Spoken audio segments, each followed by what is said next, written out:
Hi there, this is Tony Mitra, and today I'm going to make a short video about how to pressure can homemade potatoes. You need a pressure canner. First of all, I filled it up with some water. You need to boil, after washing and cleaning, boil the canning jars. I have put them inside. This one is a 2-liter jar, big one, and I have a couple of 3 in fact more 1-liter jars, and I have also some lids, screwed lids, hollow screwed lids also being boiled and cleaned, and I have brand new lids that will go on top of the jars, and I'm boiling them. I'll add some more water here, and I'll be skinning these homemade potatoes, homegrown potatoes, not homemade, in my backyard, organic potatoes. I'll be skinning them because I don't know whether skinned potatoes could be canned safely. The only presentations I have seen everywhere is skinned potatoes, but unlike marketed potatoes, which are often sprayed with a fungicide or something on the outside skin after they have been harvested to prevent it from sprouting or shoots coming out, or it being attacked by fungi, which is poison, fungicide, a mild poison, and therefore you skin the potatoes. You don't try to eat the skin. These ones have never been treated with anything, and the skin has a lot of nutrients and plant fibers, so they are good for health if they have never been poisoned. But I don't know whether they scan, when you pressure can them, they stay well or they cause some problems. So for now I'm going to skin them, and I'll put the skinned potatoes after cutting them into approximately 2 inches cubic, so they all fill inside the jars easily, and I'll feed the skins to my vermicompost bin, and later on I'll experiment with skinned potatoes, what happens with smaller ones. And what else is there? Once this is all done and I put the lids inside, once the boiling is done, everything is okay, and jars are filled and screwed in hand tight, not very too tight, I will be putting this cover on the pressure canner, and this is like a pressure cooker. It makes it like a pressure cooker with a difference. The safety valve is not supposed to go off, unlike a pressure cooker where you wait for the whistle to go. Here this one goes at a much higher pressure to prevent this one from exploding if you forget to control the pressure, and you use the vent to vent out the air. It's designed to lift up when there is air there, and it will fall down when the air is gone and is only water vapor, and then the pressure starts building, and you have a head of steam inside, no air, and then you wait for the pressure to go up about 15 pounds per square inch, or roughly twice the ambient pressure. The ambient pressure is 15, so when it shows gauge pressure of 15, that means its absolute pressure is nearly 30, or 28, 29, 30, twice atmospheric pressure, and then you hold it. You reduce the flame or switch it off, and the heat, and it should hold it. Unless you have a leak, it will hold for a long time, or you have to put on the heat at a very minimal level to hold the pressure.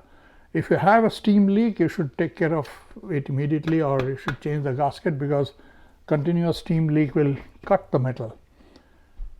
So that's it, and then after an hour you cool it all down, take out the jars, remove the screwed lid, and the vacuum itself should keep it sealed, and the curvature on these discs, they're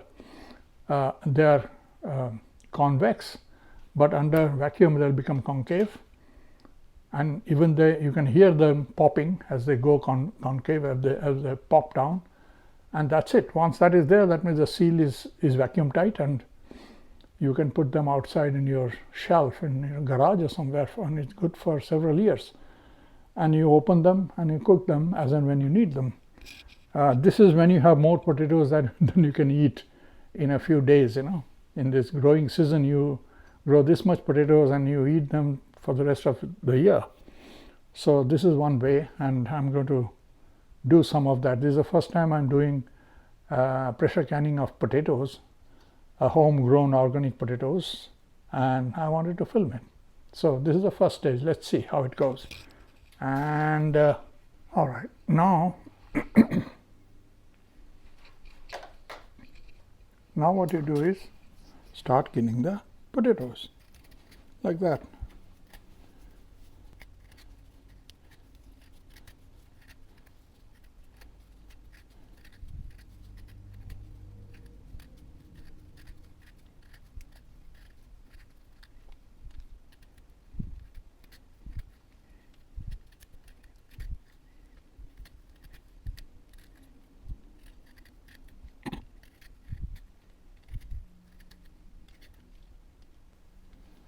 And that's how you skin all the potatoes, and before you cut them. Simple. Now we have come to stage 3. I have skinned the potatoes, and I have boiled the jars, cleaned them, and I filled in one with skinned potatoes and one or two small potatoes with the skin still on. It's too small to skin them. They're all organic anyway. I filled up with boiling water with a 1 inch of headspace, and I will be washing these with boiling water, which is there, and put the lid in and tighten the lid. And then I'll fill up the other jars with the rest of the potatoes, and I'll put them all in. And then I'll do the rest. Put the can on, put up the heat, raise the pressure, get the air out, steam in, raise a head of steam, build up the pressure and hold it for an hour.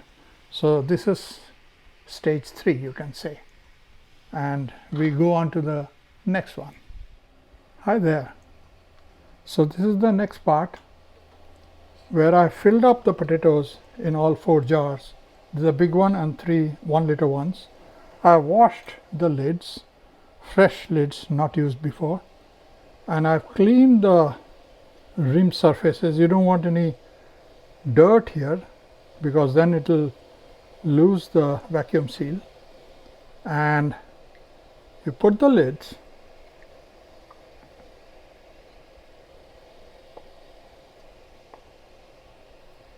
on them, and then you take the screw in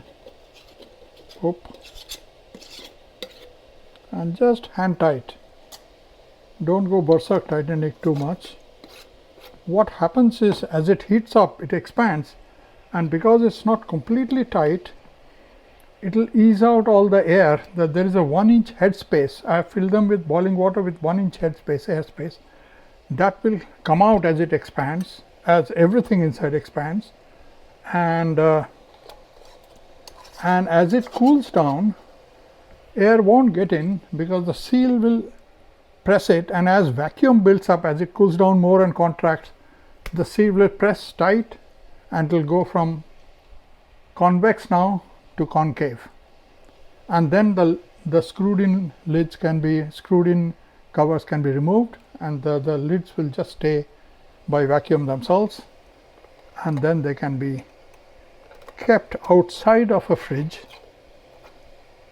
safely, without rotting, without going bad, for a long time, several years in fact. And when you open it, you cook it. So now with this boiling water, I'm going to place this 4 inside.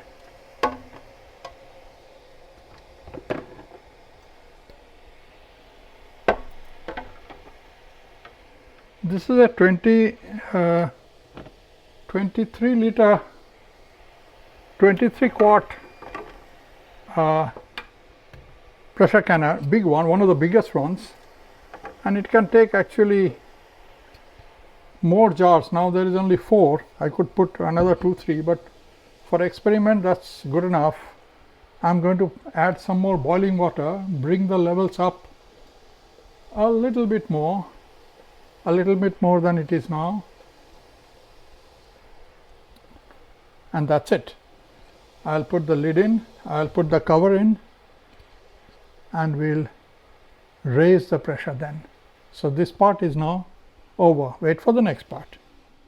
Okay, now the bottles are all inside, and you can see the air vent is beginning to bubble a little, and the air is beginning to come out as the water boils inside the canner. Eventually some droplets of water will come out, but mostly steam, mostly air, and once all the air is out, it will shut down and pressure will start building on the pressure gauge. Right now it's only bubbling at the air vent.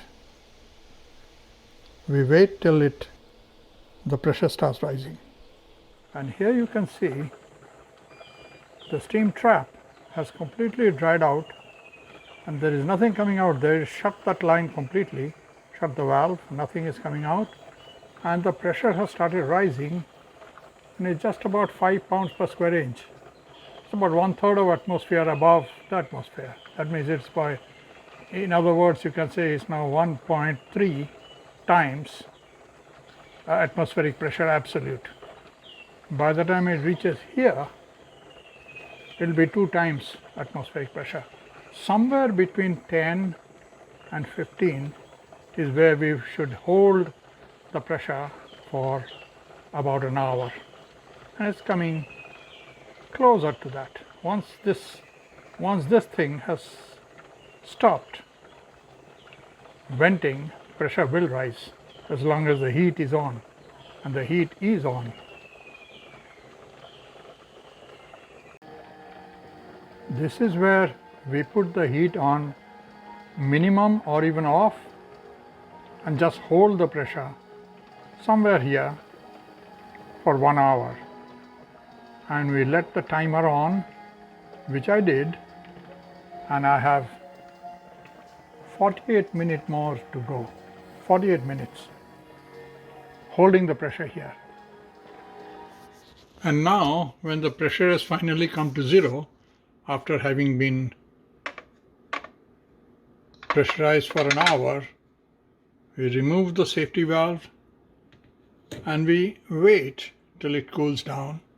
Actually, I had already waited, and now we can open the lid like that and lift out the lid and take out the bottles and see what happens.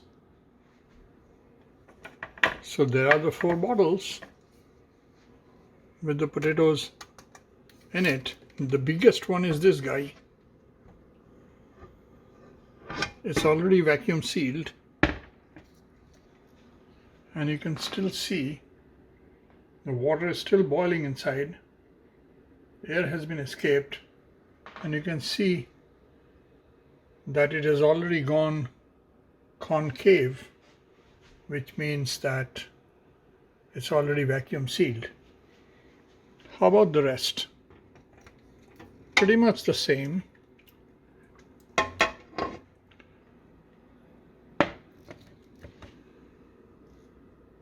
Pretty much the same, and that's also vacuum sealed, and these are also vacuum sealed.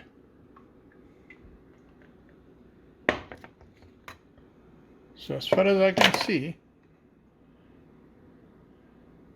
they are all vacuum sealed, and they're all lids are loose. The screw down lids are loose, the seals are tight. It's the same case with all 4. You can see, you can remove the lids, they're actually loose. However, this is tight. Same with the lids, and this is tight.